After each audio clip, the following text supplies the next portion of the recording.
अर्थ धातु प्रत्यय प्रातिपदिकम, इस पर विचार चल रहा था। न धातुरिति अधातु, न प्रत्यय प्रत्यय, उभयत्र आपको नेतृत्व समास हुआ है। अर्थवत शब्द रूपम प्रातिपदिक संयम भवति, अर्थवान जो शब्द स्वरूप है उसका क्या होगा? प्रातिपदिक संज्ञा होगा। तो धातु भी अर्थवान है, प्रत्यय भी अर्थवान है, उनको निषेध कर दिया। अधातुम, धातुम प्रत्यंच, और प्रत्ययग्रहणे तदंताग्राह्य एक नियम है। क्या नियम है? प्रत्ययग्रहणे तदंताग्राह्या, उस नियम के अनुसार प्रत्यांतों को भी प्रातिपदिक संज्ञा नहीं होगा।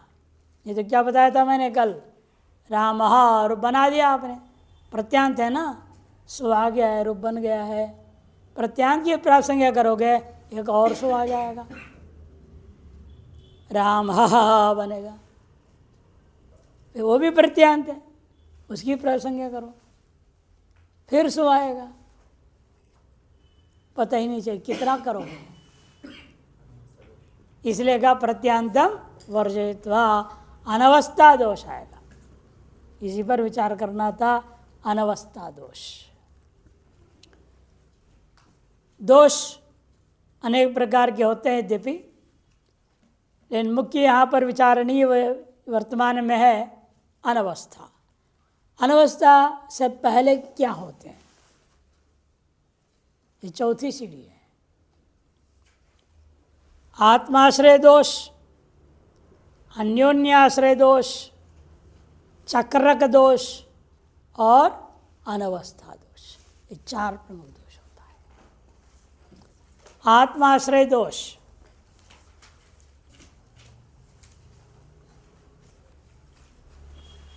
उसका लक्षण क्या है? स्वज्यप्तिकत्वम,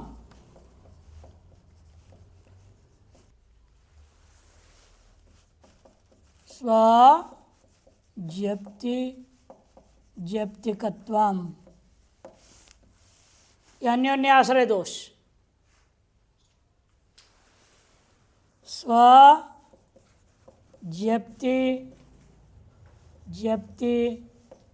ज्यप्तिकत्व,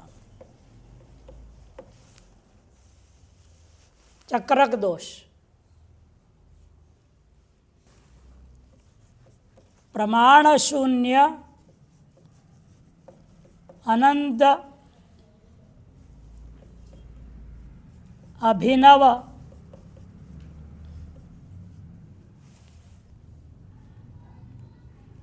पदार्थ कल्पना, यह अनवस्था।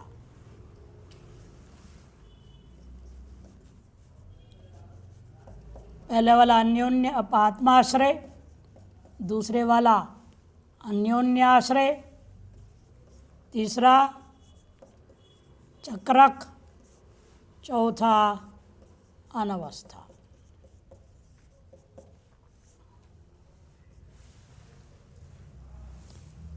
स्व का बोध के लिए स्व की अपेक्षा हो, उसका नाम आत्माश्रय दोष। किसी भी चीज के बोध के लिए स्वयं की अपेक्षा करने लगो, उसी की अपेक्षा होने लग जाए, वह आत्माश्रय दोष होता है।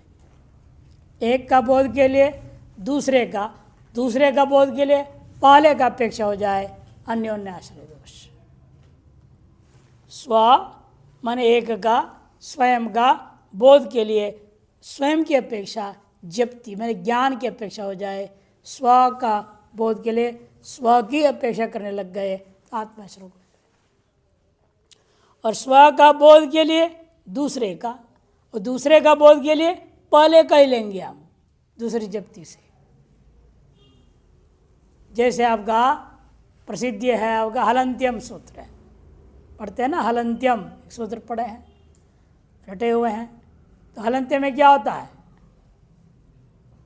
उपदेश अंत्यम हल इत्स्यात्। लेकिन हल क्या है ये हम जानते ही नहीं है। हल बनाने के लिए हमें क्या सूत्र लगाना पड़ता है?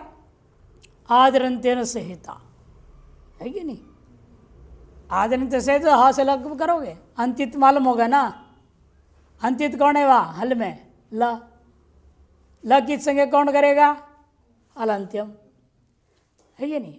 और हल को कौन बनाएगा? आदरंत्यन संहिता। हल बने बिना हल अंत्यम सूत्र नहीं लगेगा नहीं, और लकार की संज्ञा हुई ना आदरंत्यन संहिता लगेगा नहीं। एक दूसरे की अपेक्षा हो गई कि नहीं? हल अंत्यम सूत्र समझने के लिए हमें हल क्या है मालूम होना है।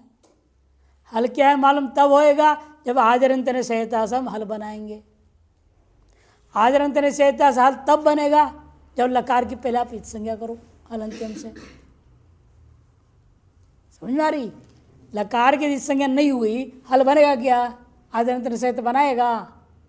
लकार की संज्ञा कौन करेगा? हल अंत्यम। उसके लिए इसकी अपेक्षा, इसके लिए उसकी अपेक्षा, यह अन्योन्याश्रय दोष है।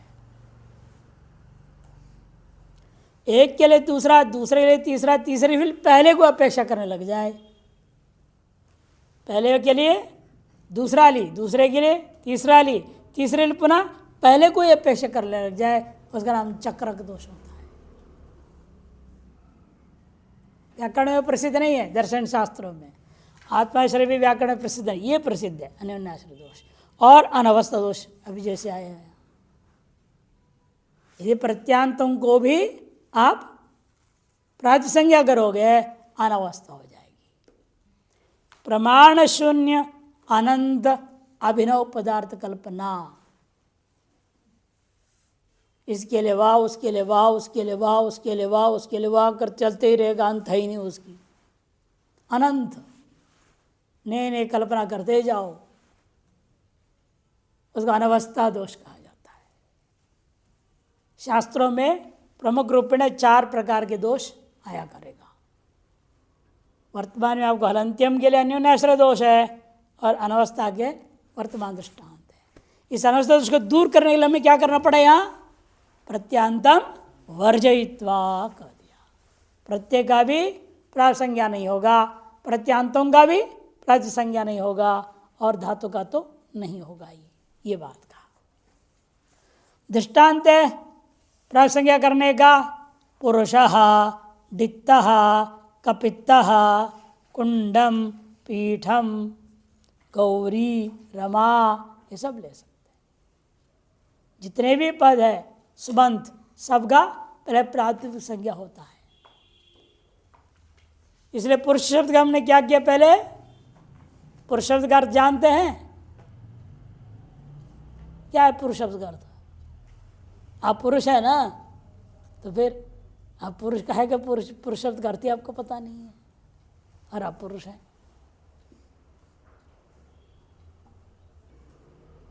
यह आत्मा का नाम पुरुष पड़ा। शरीर से आप पुरुष भले होंगे, लेकिन ये पुरुष नहीं है। इस व्यवहार के लिए पुरुष स्त्री का शरीर कृत भेद कर लिया है, लेकिन असली नाम पुरुष किसका है? आत्मा का है। क्यों? क्योंकि ये जो शरीर है आपको मिला है अनादिकाल से अविद्या के कारण से, स्थूल शरीर, सूक्ष्म शरीर, कारण शरीर है ना। इस समय आप होश में हैं, स्थूल शरीर में बैठे हुए सुन रहे हैं, पढ़ रहे हैं, ये स्थूल शरीर है जिसमें में व्यवहार करते हैं। और स्वप्न में चले जाते हो, वो सूक्ष्म शरीर में व्यवहार हो रहा है, और जो सो जाते हैं वो कारण शरीर में रहते हैं, अविद्या आच्छादित रहते हैं। इन तीनों शरीरों का नाम पुरम उशति दहति नाशेति पुरुषः। आत्मा वह चीज है जिसकी ज्ञान होते ही ये तीनों शरीर खत्म, पुनर्जन्म खत्म नहीं होगा, पुनर्जन्म। ऐसे है ये आत्मा, इस आत्मा का नाम पुरुषः। पुरम मने शरीरम, शरीर से कौन लेना? तीनों शरीर, स्थूल, सूक्ष्म, कारण शरीर। इन तीनों को उशति, उषत दाहे धातु है, उशति दहति विनाशेति इति पुरुषः। पुरुष शब्द से ये अर्थ वाला है ना, ये इसे मैं बताया, ये अर्थवान है। ये अर्थवत शब्द स्वरूप को क्या करते हैं हम? प्रातिपदिक संज्ञा।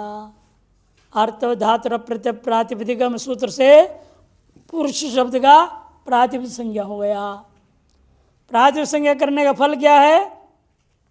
ज्ञाप प्रातिपदिकात प्रत्यय परश्च, ये 3 अधिकार सूत्र है।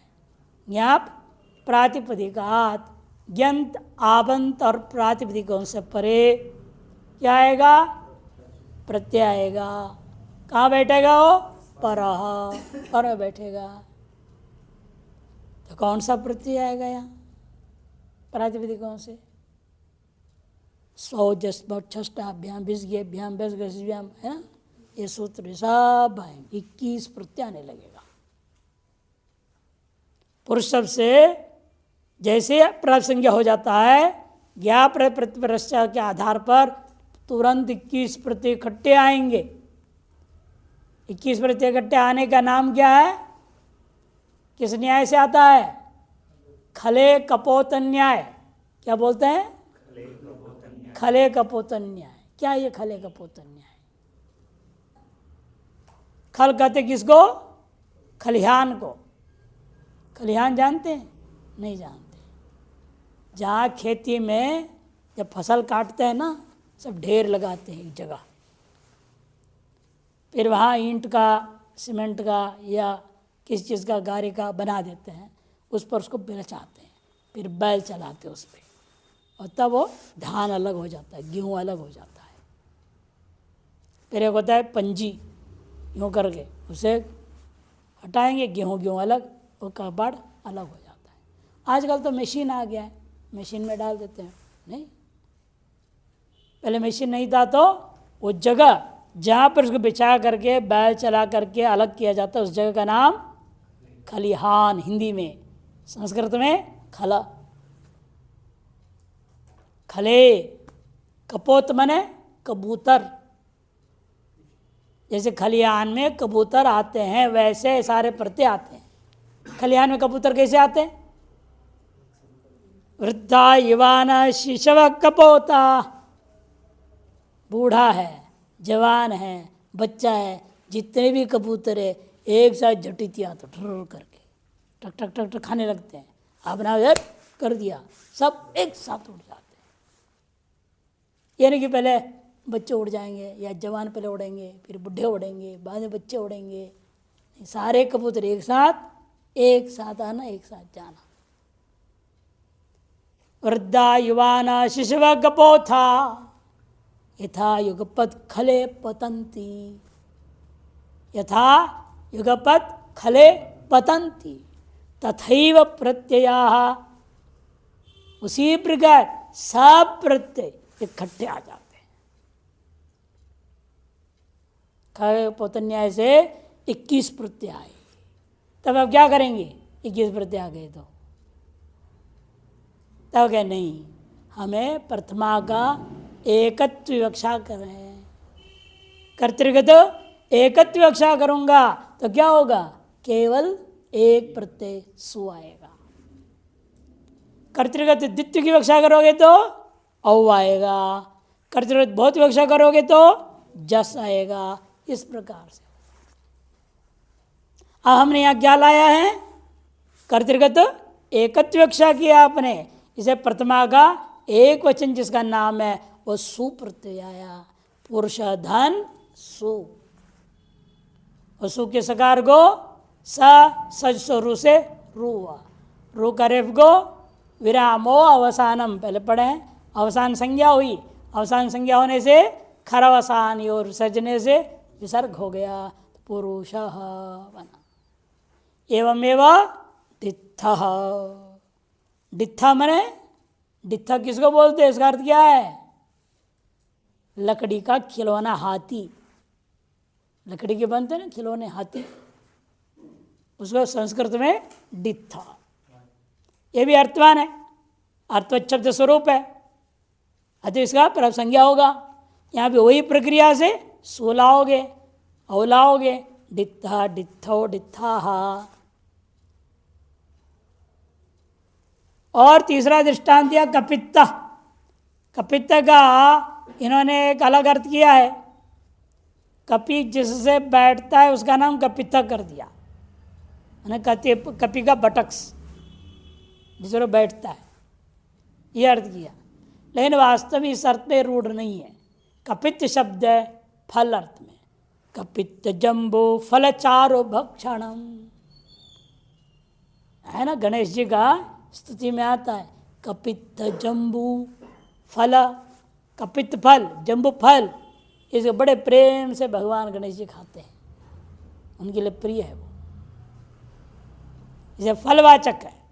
इसे अर्थ क्या है इसका? फल विशेष, अर्थवान है ये, अर्थोच्छब स्वरूप होने से प्राप्त संज्ञा हो गया। फिर पूर्वत ज्ञा प्रतिभा प्रत्यय परश्च, खले के पत्य ने स्वजस पूरे किसाया, तब वहाँ पर प्रतिमा का एकत्वक्षा कर्तृत्व एकत्वक्षा किया, सुप्रत्यय तो बना कपित्थ, पूर्वत प्रक्रिया। और नपुंसकलिंग है तो उसे दृष्टांत दे रहे हैं, सु आएगा, सु को क्या होगा? कौन सूत्र करेगा? अतोम प्राप्त क्या था? स्वमोर नपुंसकात, लुक करना प्राप्त था, लेकिन अदंत होने से अतो अम लग गया, सु को अम आदेश हो गया, कुंड अम, पीठ अम रह गया, अमी पूर्व, पूर्व पे का आदेश हो गया तो पीठम कुंडम बन गया। इन्हें एक बात साथ साथ जानने का है, जब सु में स अकेला बचा था, है ना, यहाँ पर भी सु को अम आदेश हुआ, अम में म हला अंत है, स का लोप क्यों नहीं हुआ हलंत्यम से संज्ञा होकर के? यहाँ भी म का अम हो गया ना, आदेश हुआ है, वो जो अम के मकार का लोप क्यों नहीं हुआ? कौन करता है? इनकी सुप का और तिंग, सोजस मौट तिप्तस जी है ना, ये 21 और 18, इन सभी का एक नाम है विभक्तिश्च सूत्र है। वो क्या करता है? विभक्ति संज्ञा करता है। पूरे 21 का नाम विभक्ति, पूरे तिंग का नाम भी विभक्ति। जब विभक्ति में रहने वाला जो सकार मकार और तवर्ग, उनके संज्ञा नहीं होता। न विभक्तौ तु स्माहा, तु समाहा, तु स्माहा, तू मने तवर्ग पूरा, तथा आया था ना, कुछ तुब उदित, से तू पूरे तवर्ग का और सकार एवं मकार विभक्ति में रहने वाला तू स म, जिससे भी संज्ञा प्राप्त होगा वह संज्ञा निषेध हो गया। अतएव सकार और मकार का लोप नहीं हुआ, क्योंकि सकार का विसर्ग हो गया, मकार वैसे का वैसे रह गया, क्योंकि कोई कार्य और प्राप्त नहीं है। तो कुंडम पीठम बना। यह स्त्रीलिंग का दृष्टांत इसलिए नहीं दिया क्योंकि सु लाओगे तो क्या होगा? लोप। कौन करता है? हल गया भ्यो दीर्घात सुस्य प्रोक्तम हल, जैसे गौरी शब्द आपने लाया, वो ग्यंत है, गीप किस गए ना, गीश हुआ है, गौरादिभ्य शत गौरादिभ्यश्च गीश हुआ है, ग्यंत से पर में आए सुगा लोप। एवमेव रमा आबंत है, आबंत से पर सु आया लोप। इसे उन्होंने स्त्रीलिंग का दृष्टांत नहीं दिया कि सु का दृष्टांत नहीं दे पाएंगे। इस प्रकार इस पर संक्षिप्त विचार पूरा हो गया। अब आगे आइए, कृत तद्धित समासाश्च, कृत तद्धित समासाश्च, कृत तद्धित समासाः, प्रथमा का बहुवचन और च है अव्यय, दो पद है। कृच्च तजितश्च समासश्च इति, यदि आपको पहले ऐसा अलग करना पड़ेगा, कृच्च तजितश्च इति कृत तजितौ, ये अलग करो, कृच्च तजितश्च इति कृत तजितौ, ये यहाँ नहीं लिखा, लिख लो आप बीच में, इति कृत तजितौ कहाँ लिखना है?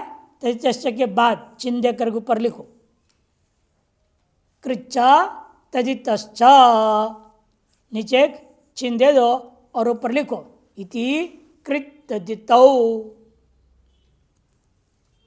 कौमा तौ च समासश्च, तौ च लिखो वहाँ, समासश्च है ये ग्रंथ में, इति उसके बाद समासश्च के बाद में इति आएगा।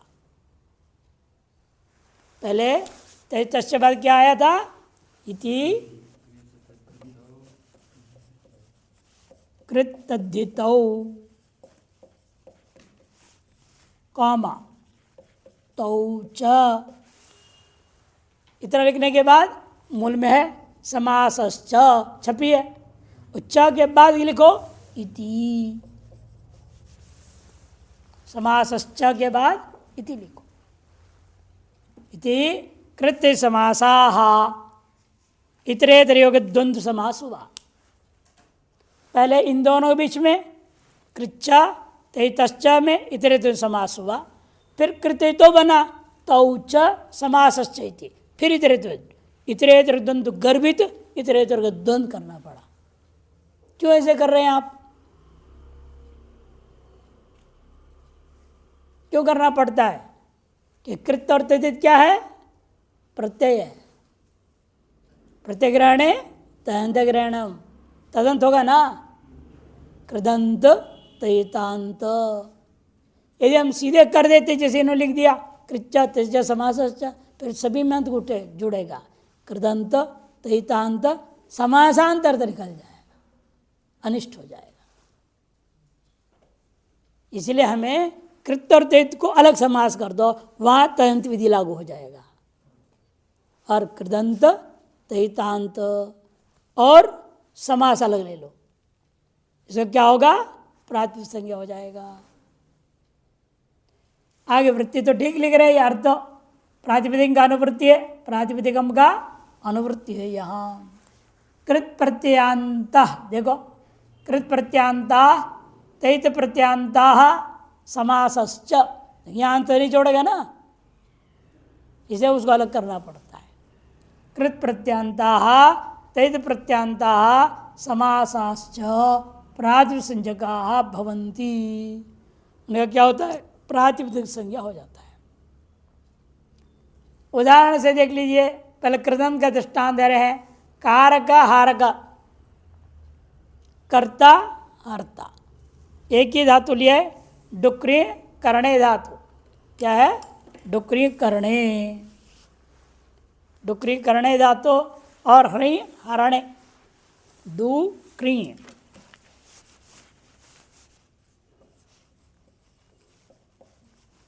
और ऋ हरणे, इसे क्या बचता है? क्री, यहाँ बचता है री। क्यों?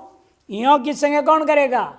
हलंत्यम, और डू का आदिर टुडवा, डू का आदिर टुडवा सिद्ध संज्ञा कर लोप हो गया, क्री और री बचा। इसे हम क्या करेंगे? सूत्र ला रहे हैं हम, नुल त्रिचौ,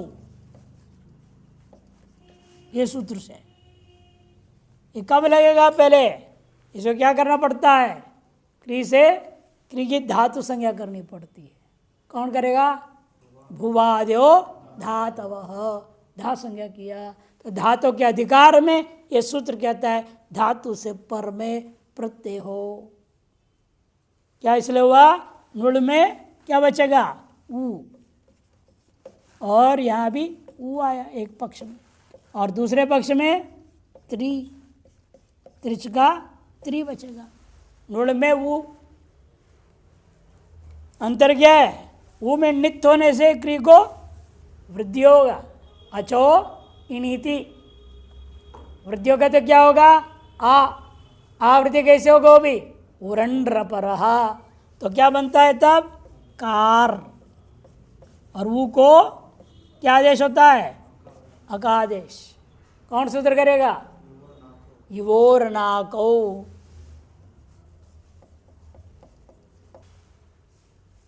तो मिला देंगे तो कारक स्वात्पत्ति होगा। प्राप्त संज्ञा का लाभ क्या है? सु आ गया। ये कृदंत हो गया कारक, अतः कृदंत होने से प्रातिपदिक संज्ञा हुई, प्रातिपदिक संज्ञा होने से सु आ करके रूप बन गया कारक। एवमेव ठीक है, क्या बनेगा? हार धन अक, तो हो जाएगा हारक। इन प्रत्ययों का कृत संज्ञा कौन करता है? नूल त्रिचौ का। नगर कैसे हो गए कृदंत है? बिना कृत संज्ञा कृदंत है। सूत्र है आपका कृदतिंग। तिंग से भिन्न जो धातुओं के अधिकार में हुए प्रत्यय हैं उन सबका क्या नाम पड़ेगा? कृत। वो प्रत्यय है जिसके अंत में उनका नाम कृदंत। उन कृदंतों का प्रासंज्ञा हो गया, प्रासंज्ञा सु आ गया। तो कारक कारको कारका हारक हारको हारका इत्यादि बनेंगे। एवमेव क्रिय और त्रि रहेगा तो क्या हुआ? आर्ध संज्ञा होगी और गुण सार्धातु का आर्ध धातु का यो हो कर त्रि एवं हर त्रि, इससे क्या आएगा? सु। क्यों? ये कृदंत होने से प्रातिप संज्ञा हो गया। कृदंत होने से प्रातिप संज्ञा हो गया। प्रासंज्ञा का लाभ है सु आना। ज्ञाप प्रातिपदिकात प्रत्यपरश्च। सु आने से बाकी प्रक्रिया होकर के क्या बनेगा? यहाँ पर अनंग आदेश होता है। कौन सूत्र है? अनंग कौन आदेश करेगा? हाँ, ऋतुशनस पुरुधंसो अनय हसांच सूत्र है ना। ऋतुशनस पुरुधंसो अनय हसांच।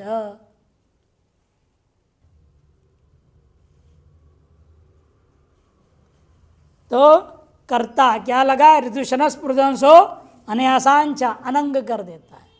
तो कर्तन हर्तन बनेगा स। हल क्या पिता से स का लोप, नान्त पिता को दीर्घ, नकार का लोप, कर्ता हर्ता, लंबी प्रक्रिया है। वो आगे सूत्र आएंगे तब दोबारा ये सब बनेंगे। तब देख यहाँ इतना ही है। प्रात संज्ञा होने से सु आता है, कृदंत होने से सु प्रत्यय, प्रातिपदिक होने से इतना हमें दिखाना है। एवमेव तदितांत के लिए दृष्टांत दे रहे हैं। तदितांत के लिए क्या दृष्टांत दिया इन्होंने? पहले भी आया था ये, कहाँ? पहले सूत्र में दिए थे ये सब दृष्टांत, तीनों के तीनों। हाँ आया था। कहाँ? वृद्धिरादेश में, वृद्धिरादेश में ही आया था। शालायाम भवः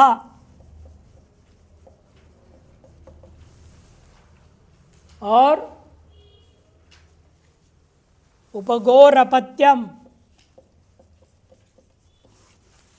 और तीसरा दृष्टांत है यहाँ इतिकस्य अपत्यम। इतिक नाम का ऋषि का बेटा इतिक। यहां पर क्या हुआ है? इसमें वृद्धाच्छः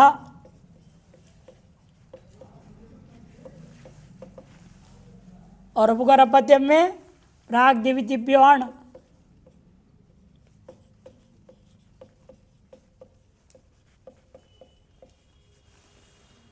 और इसका पत्यम में नड़ादिभ्य फक।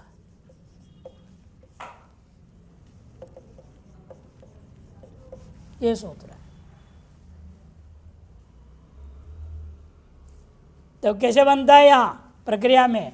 शाला गी छ,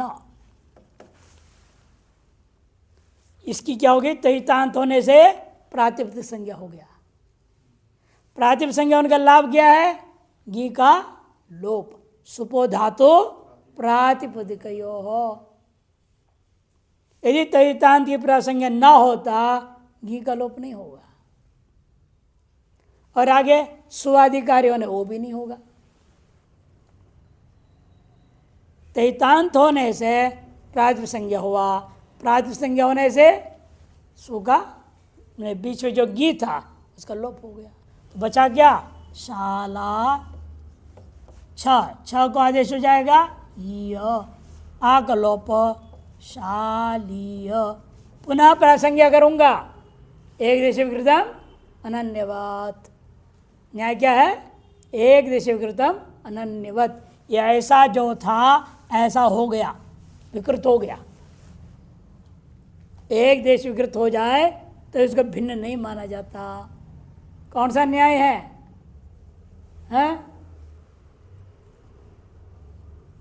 छिन्ने पुच्छे श्वाश्वैव न तो गर्दभः। कुत्ते का पूंछ काट दो, गधा हो जाएगा क्या? कि कुत्ता ही रहेगा ना। एक देश विकृत हो गया, आपने कुत्ते का पूंछ काट दिया। एक गधे का पूंछ होता ना छोटा, वैसे आपने उसको छोटा कर दिया। इसका मतलब है कि वो गधा हो गया, कुत्ता ही रहेगा। एक देश विकृत हो जाए, कुत्ता कुत्ता ही रहेगा, गधा नहीं होता। छिन्ने पुच्छे, छिन्ने माने कट गया, छिन्ने पुच्छे श्वा स्वैव, कुत्ता कुत्ता ही रहता है, न तो गर्दभः।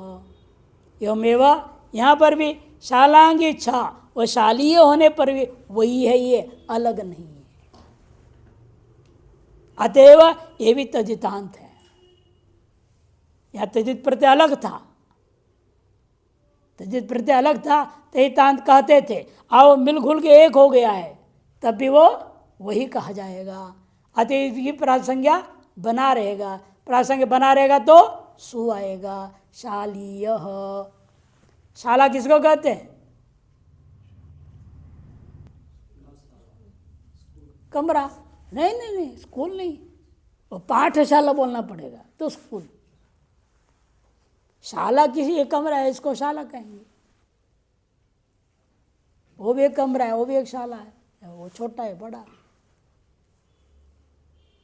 लब लिखोगे पूर्व में क्या लिखेंगे? पाठशाला, पाकशाला, मधुशाला, जहाँ दारू बिकता है, मधुशाला, गौशाला है ना, शाला, भोजनशाला। शाला माने कमरा, विशेषण से तय होता है इसमें क्या काम होता है। कक्ष भी बोलते हैं, ये शयन कक्ष है, शयनशाला। पर्यायवाची है, शाला का पर्यायवाची कक्ष। तो कमरे में जो होता है या है, हो गया है, भवः शालायाम, भवः लिखा था ना, शाला में कमरे में जो हुआ या होता है, क्या होता है? सोते हैं, कुछ और भी करते हैं, पढ़ाई लिखाई भी करते हैं। तो शालीय दृष्टांत बन गया, सुआ करके विसर्ग हो जाता है, तो शालीय। प्रातिपदिक संज्ञा का दो लाभ यहाँ पर मिल रहा है आपको। पहला लाभ क्या हुआ? गी का लोप, और दूसरा लाभ बाद में सुआ करके रूप बना, सुबंत हो गया, पद बन गया, साधु हो गया। साधु पदम प्रयुंजित, अपदम न प्रयुंजित।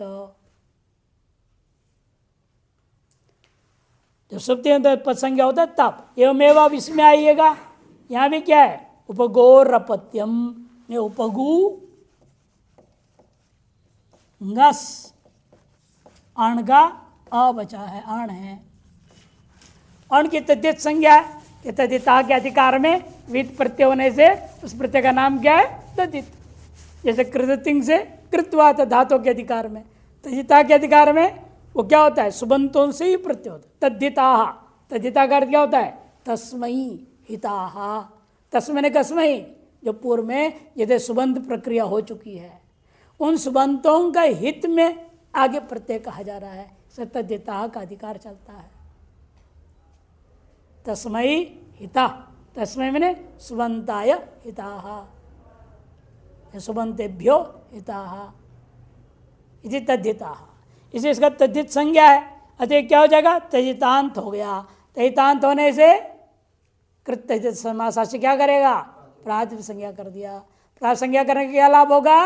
सुबोधातु प्रातिपदिक गस का लोप हो गया, बचा उपगु अ। तो आदि वृद्धि कहोगे, तजितेषु अचाम आदे, तजितेषु अचाम आदे है। सूत्र क्या है?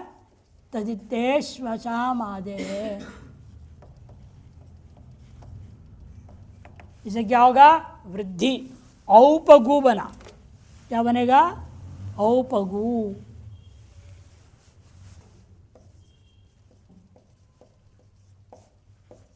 अ। अब ऊ को भी गुण हो जाएगा, कौन सूत्र करेगा? और गुणः, गुण कहे तो औप गो अ, ये च यवयाव औपगव बना। फिर वही न्याय लगाओ, उपगुंगस अण जो था वही अब क्या हो गया है? अपगवा। एक दृष्टिकृत न्याय से पुनः प्रासंज्ञा को लेकर के सु आएगा, रु बनेगा औपगवः। यहां भी प्रासंज्ञा का दो लाभ, पहले गस का लोप करने में प्रासंज्ञा का लाभ हुआ और फिर अंत में सु ला करके साधु पद बनाने के लिए भी लाभ हुआ। कृतदित समासाश्च। एवं अंत में आ रहा है इतिकाय अपत्यम। इसमें क्या था?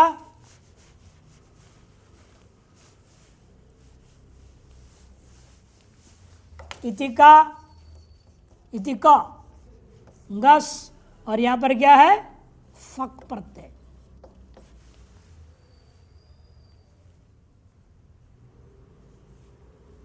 तैतांत होने से प्रासंज्ञा हुई, प्रासंज्ञा का लाभ है सुपो धातु प्रातिपदिक हो, लोप हो गया। लोप होने से इति का फा बचा, वहां भी हलंतम से का इस संज्ञा हो जाएगा। कित होने से सूत्र क्या लगेगा? किति च, क्या करेगा ये? वृद्धि। ऐतिका, फ को क्या आदेश हुआ? आयने इनीय फड़क जगाम, ये सूत्र से फ को आयन आदेश हो गया। मिला करके रूप क्या बनेगा? ऐतिकायन।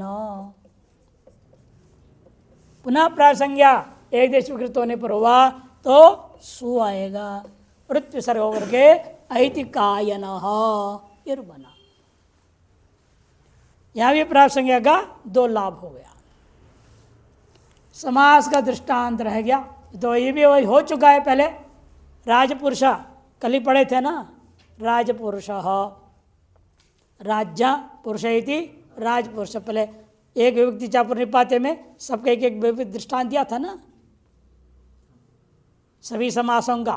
वहाँ आया था राजपुरुष, कष्ट श्रुत भी आया, इसका भी दृष्टांत हो चुका है।